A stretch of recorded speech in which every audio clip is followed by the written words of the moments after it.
Hollywood fights back.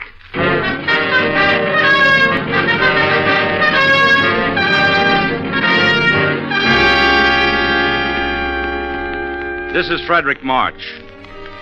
So they adjourned those hearings in Washington. Why? A member of the House Un-American Committee said the game was postponed on account of a threatened communist invasion of Washington. Over what roads was the invasion to come, Mr. Thomas? By rail, ship, airplane, armored car, and droshky? Did you get hold of the secret road maps and the timetable of this invasion? If so, why didn't you give the details to the public? And if so, why did you close up shop in such a hurry? This is Myrna Loy. Was it really the threat of a communist invasion army closing in on Washington, or was it a rising tide of protest and indignation from the American people, pouring in on the committee via angry letters, telegrams, editorials, columns, and radio commentators? Last week, a non-political group of stars, writers, directors, producers, together with scientists, senators, and men of letters, sprang into existence overnight to combat the menace of the Un-American Committee. We thought we were merely a few hundred people fighting for freedom of speech and conscience. But in the week that followed, we found out that we were part of a landslide of opinion against what was going on in that hearing room in Washington. This is Douglas Fairbanks, Jr. You don't have to live in Hollywood to be aroused by the proceedings of the Un-American Committee and to come out fighting. In thousands of communities throughout America, people who weren't familiar with the history and tactics of this committee watched the big show, at first with curiosity, then amazement, and then rising anger. One of the most dramatic examples of the way opinion took shape came from the city of Detroit. You readers of the editorial page of the Detroit Free Press last Sunday found support for J. Parnell Thomas and his Un-American Committee. But on the following day, after another round of hearings, well, let Rita Hayworth tell you what Detroiters found on the same editorial page of the same Detroit Free Press. Quote, "The most un-American activity in the United States is the conduct of the Congressional Committee on Un-American Activities. It is so viciously flagrant a violation of every element of common decency associated with human liberty that it is foul mockery on all that Jefferson and Lincoln made articulate in their dreams of a cleaner and finer order on earth. The hypocritically named Committee on Un-American Activity should be abolished at the earliest possible moment by the United States Congress, and so deeply buried that no other group of publicity-mad zealots could ever be allowed to tarnish with their stench the greatest institution of our democracy, our halls of legislation." This is Florence Eldridge. Pick a city on the map. Miami, Chicago, Charleston, West Virginia. This is what the Charleston Daily Mail had to say. Quote, "The proof of a communist menace in Hollywood would lie in the pictures produced, not in the opinion of one director concerning another's political and economic views. Hollywood, like the rest of the United States, is entitled to the widest range in political views." This is Lauren Bacall. Right smack in the heart of the nation, you people in Des Moines, Iowa, read this in the Register. "The Un-American Committee is determined to put the thinking and writing and the performing in Hollywood in such narrow intellectual shackles that no view can possibly be expressed except those which accord with the deadening dogmas and timid mentalities of the most reactionary fringe." This is Anne Revere. Right on the home grounds of the committee's hearings, the Washington Post took a mighty swipe at Shouting Thomas. Quote, "Mr. Thomas and his colleagues have been guilty of blasting individual reputations without regard of individual rights. The spectacle of Hollywood writers and players denouncing their colleagues in an orgy of self-righteousness has only been slightly less degrading than the spectacle of a congressional committee fostering this brutal contempt for the elementary principles of fair play." Unquote. This is Lon McAllister. The Chicago Times lashed out at the committee. Ditto the St. Louis Post-Dispatch and the Kansas City Star. Ditto the Miami Herald. Ditto the New York Times and the Herald Tribune and the Richmond News Leader. And on and on and on. This is Bert Lancaster. Do you read the columnists? Maybe you saw Dorothy Thompson's blast. Quote, "So far, the evidence produced in the hearing is as unreliable as that of gossip writers' merchandising hearsay. no one has been proved to be a communist, unquote. And columnist Eleanor Roosevelt, quote, what is going on in the Un-American Activities Committee worries me primarily because little people have become frightened, and we find ourselves living in the atmosphere of a police state, where people close doors before they state what they think, or look over their shoulders apprehensively before they express an opinion, unquote. The Un-American Committee found itself under attack from many other columnists, including Pulitzer Prize winner Thomas L. Stokes, Samuel Grafton, William Shirer, and Quentin Reynolds. We're only sorry that there isn't time to quote them all. This is Danny Kaye. What you've just heard is a sampling of the way Americans coast to coast responded to the alarm. Well, last week, 26 of us from Hollywood got a sampling of our own when we chartered a plane and flew across the country to Washington. We had the chance to talk to people in Kansas City, St. Louis, Pittsburgh, Philadelphia, and New York. We stuck our necks out on this trip because we expected to be called defenders of communism. We told them that we didn't defend communism. And if anyone could sit in that caucus room and hear what went on, he'd never go for any kind of dictatorship or police state. This is Evelyn Keyes. The committee room reminded me of a studio set. There were Klieg lights and 2 or 3 movie cameras directed on the committee members. And there were spotlights attached to the great crystalline chandeliers that hung from the high ceiling. At first, it was unreal. I had a hard time believing that this was an actuality instead of a scene on a stage. It didn't take me long to see that the Un-American Committee was making a production of an inquisition, and that they were asking questions to which they had already decided the answers. This is Paul Henreid. Chairman Thomas accepted statements from all the friendly witnesses, but refused to let all but 2 of the so-called unfriendly witnesses read their prepared statements. Protests were gavelled down. After one witness was escorted by police from the stand, I heard Mr. Thomas say something to this effect, quote, you've heard the record of this witness, and you've heard him cite the Bill of Rights. Now that's just following the Communist Party line, and the evidence clearly indicates that he is a communist. And I got to thinking, if I talk about the Bill of Rights, am I a communist? And suddenly I felt just as hemmed in as some of the witnesses must have felt. And when I walked out of the hearing room, I felt less of a free man than when I walked in. But I will continue to believe in the Bill of Rights more strongly than ever, and I will say so to anyone, anywhere. This is June Havoc. Mr. Thomas says his committee is an impartial, fact-finding body. Well, here are Groucho Marx and Keenan Wynn to demonstrate for you the impartiality of the chairman to his witnesses, as we heard it in Washington. Said the chairman to a friendly witness. You may read your statement. Said the chairman to an unfriendly witness. You may not read the statement. I read the first line. To a friendly witness. Will you tell us, in your opinion? To an unfriendly witness. If you want to make a speech, we'll find you a street corner. Friendly. Thanks for coming. Now you may go back and make enough money to pay off that libel suit. Unfriendly. Stand away from that chair. Stand away from that chair. Friendly. Sir, would you say that he is a communist? Unfriendly. You will not accuse anybody. Friendly. Surely your memory isn't that bad. Can't you think it over and give us a list? Unfriendly. How long will it take you? Friendly. I beg your pardon, sir. Unfriendly. You will not ask anything. Friendly. Do you think, sir? Unfriendly. We'll determine when it's proper. Friendly. Thank you. And the following sentence of 14 words by actual count, shouted by the chairman at an unfriendly witness. No. This is Humphrey Bogart. We sat in the committee room and heard it happen. We saw it.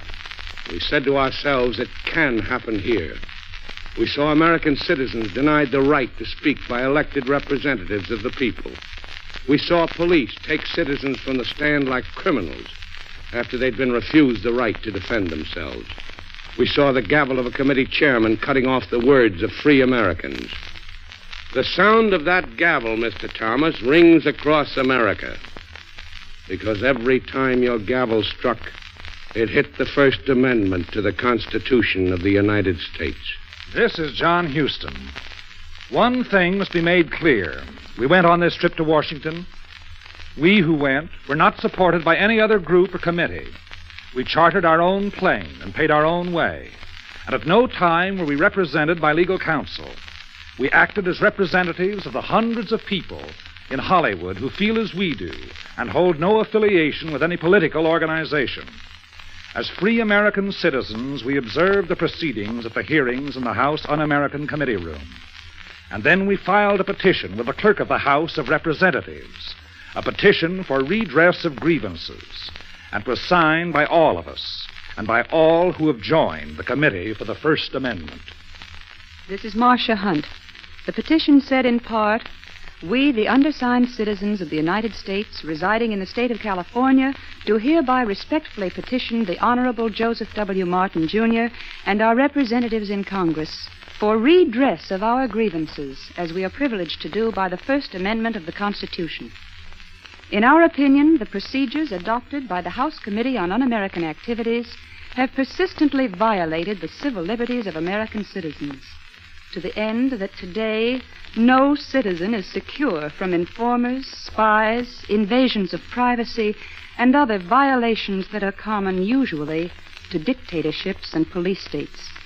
As citizens of the first and greatest democracy, we believe that every social problem can be solved by the democratic process, provided that the ballot remains secret and inviolable, and provided that all media of expression remain free of intimidation or coercion by any agency of the government." This is Hurd Hatfield. In the midst of a rising tide of protest, the hearings are suddenly called off. The long-awaited sensational evidence of a Hollywood spy ring turns out to be, or is alleged to be, a man who is alleged to know somebody, who allegedly knew somebody, who allegedly knew somebody in Hollywood. Chairman Thomas announces the first phase of the investigation is over. But it is not over. Not by a long shot. It is just beginning. You can't dump a bucket of red paint over a city and its citizens and run off like a bunch of Halloween pranksters. There are still a lot of questions that demand answers. Here are some. This is Peter Lorre. Why, if these hearings were so important to the security of America, were they attended only by a fraction of the committee's total membership? And why was John Rankin, co-chairman of this committee, and you know who he is, absent from all the hearings? Why? This is Burl Ives. Why, if the hearings were conducted impartially, did a friendly witness pose for pictures with two children of committee members sitting on his lap? And why, if these hearings were conducted impartially, did Chairman Thomas take friendly witnesses aside to confer with them in whispers and congratulate them, as reported by Drew Pearson? This is Geraldine Brooks. Why were all friendly witnesses allowed to make statements, and a majority of so-called unfriendly witnesses denied this right?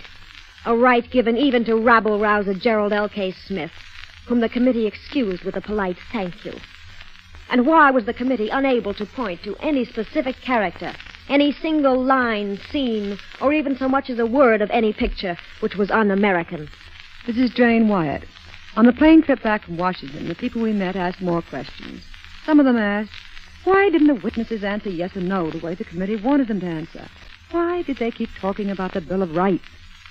Now, I don't know the fine points of law, but if anybody in this land knows them, it should be the justices of the Supreme Court of the United States. Well, on the day we left Washington, Supreme Court Justice William O. Douglas spoke to an audience in Providence, Rhode Island, and said that men who insist on the protection of constitutional rights are often severely criticized. He said, quote, "They are, in fact, frequently dubbed communists, fellow travelers, or other subversive agents. Certainly he who maintains that the Bill of Rights should be enforced with vigor is championing the democratic scheme of things, not communism or fascism," unquote. This is Vanessa Brown. Everybody in the country seems to want to know the legality of the issue at stake. To give you an authoritative answer, we take you now to Washington to hear from the former Assistant Attorney General of the United States, Thurman Arnold. This is Thurman Arnold speaking. The Committee on Un-American Activities is engaged in an inquisition of the motion picture industry designed to spread suspicion, distrust, and intolerance.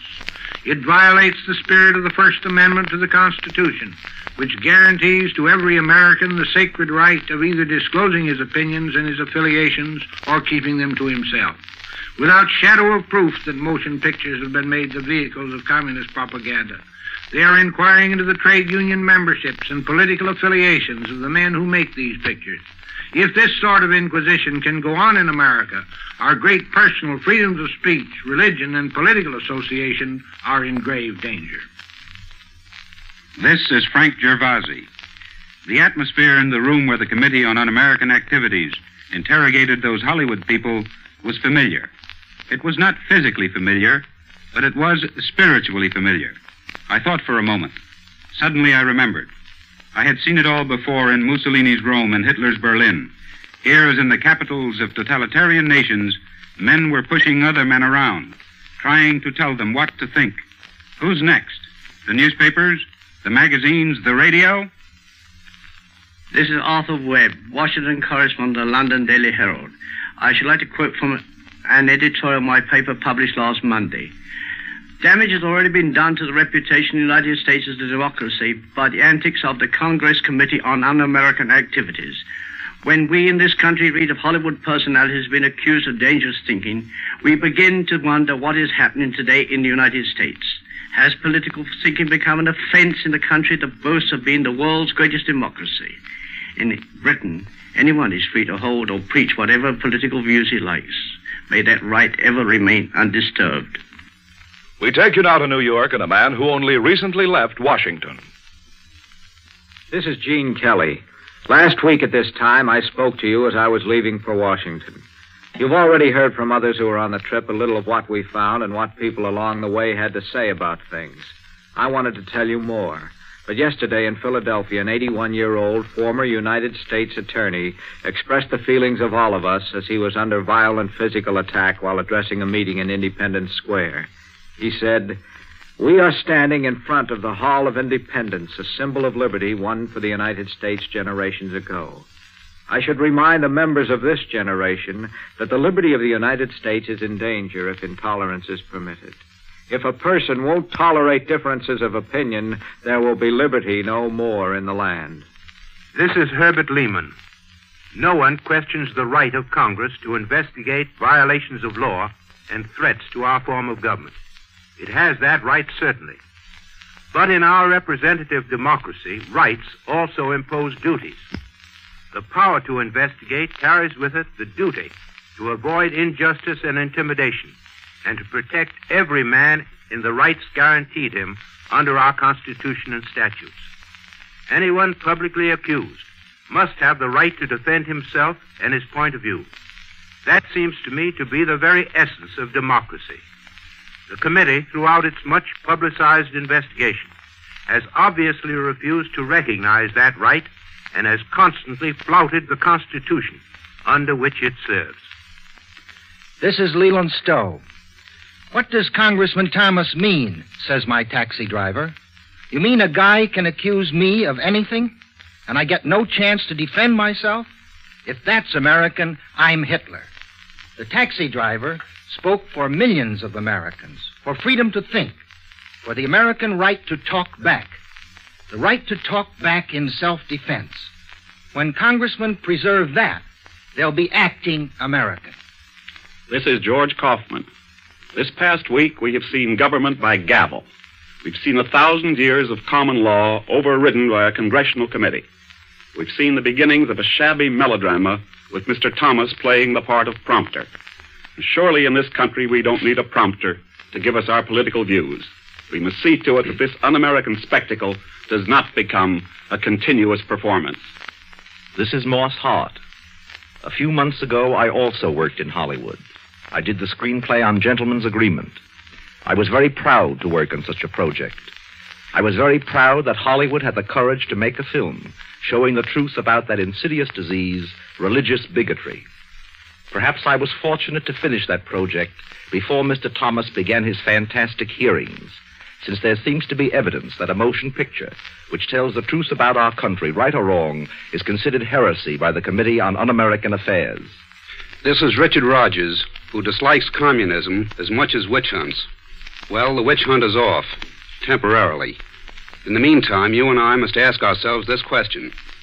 Are we Americans trading our soapbox for the hooded sheet? Are we being frightened out of our constitutional right to sound off? Do we really believe in the method of the ballot box? It's pretty obvious that the men who are running this investigation, and a lot more men, are silently nodding their approval.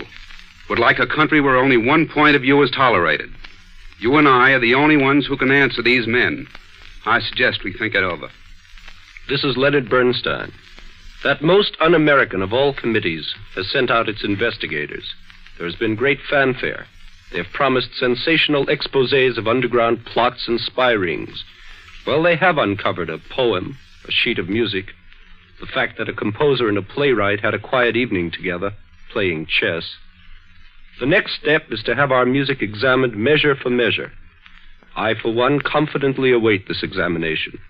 Gentlemen of the committee, the subversiveness of my Jeremiah Symphony awaits your judgment. This is Bennett Cerf. The ostensible purpose of the House Committee on Un-American Activities investigation of Hollywood was to expose its alleged domination by communist elements. What the committee succeeded principally in accomplishing, however, was to give the American public a graphic picture of fascism in action. It was a warning that will not go unheeded. If Hollywood can be bullied into producing only the kind of stories that fall in with this committee's opinions and prejudices, it seems obvious to me that the publishers of books, magazines, and newspapers will most certainly be next on the agenda. This is Clifton Fadiman. The central objection to the Thomas Committee is simple. Its methods tend to encourage the totalitarianism it claims to fight. Because I am opposed to all forms of totalitarianism, I regret its proceedings. It may help to make martyrs out of a small group. Surely that cannot be your object, Mr. Thomas. But it may also help to dishearten the large group of decent and useful men and women of the motion picture industry.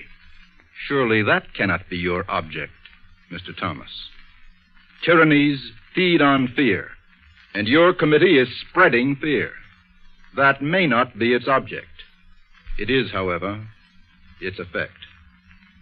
And now we take you to Hollywood for the voice of the world-famous novelist Thomas Mann.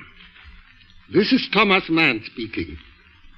I have the honor to expose myself as a hostile witness. I testify that I'm very much interested in the moving picture industry, and that since my arrival in the United States 9 years ago, I have seen a great many Hollywood films. If communist propaganda had been smuggled into any of them, it must have been most thoroughly hidden. I, for one, never noticed anything of the sort.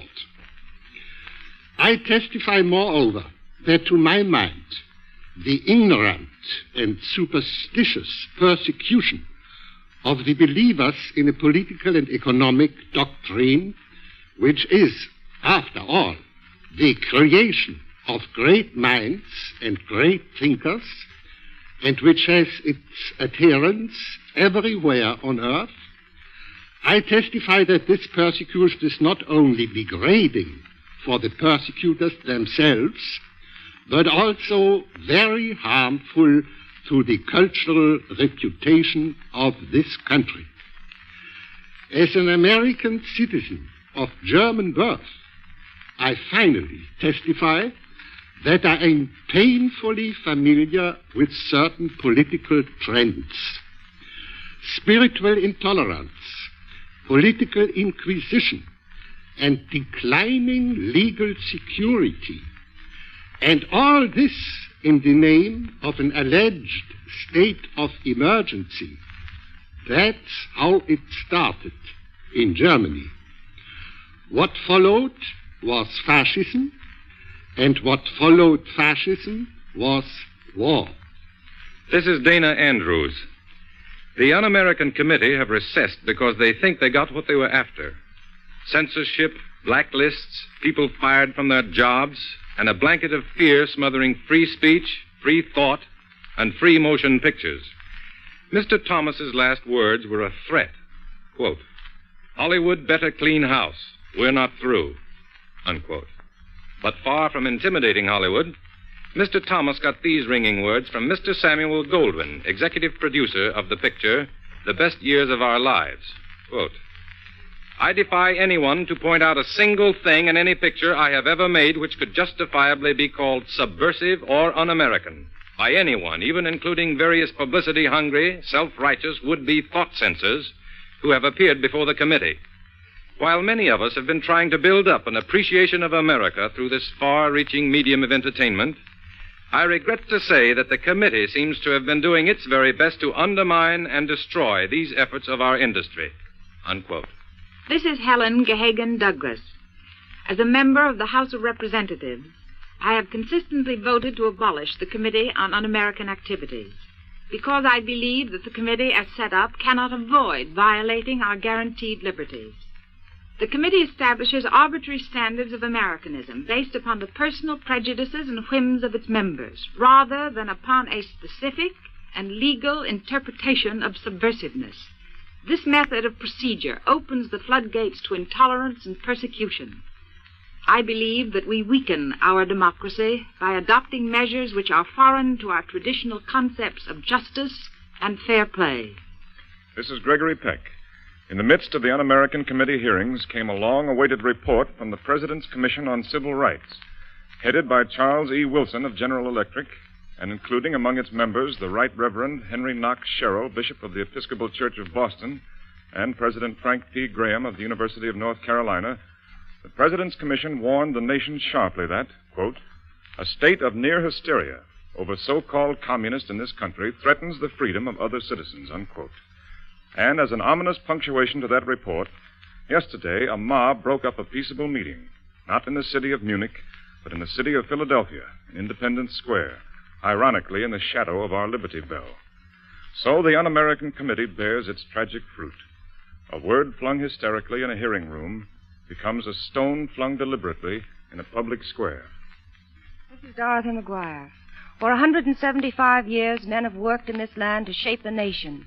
Freedom didn't just come down to us like the rains. We fought for it. And once we had our freedom, we had to learn that it wasn't something a man could put away and forget about. Freedom has to be brought in again each year like a new crop. Freedom has to be watched over.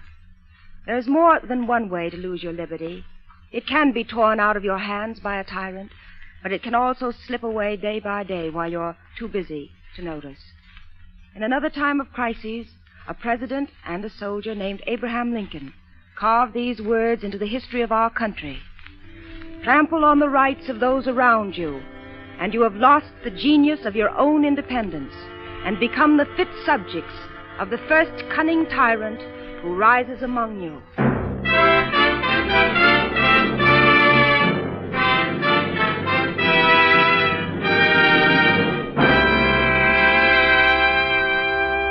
This is Richard Conte. In the past 30 minutes, you have heard a broadcast bought and paid for by American citizens who have come on the air to protest against the abuse of American democratic rights.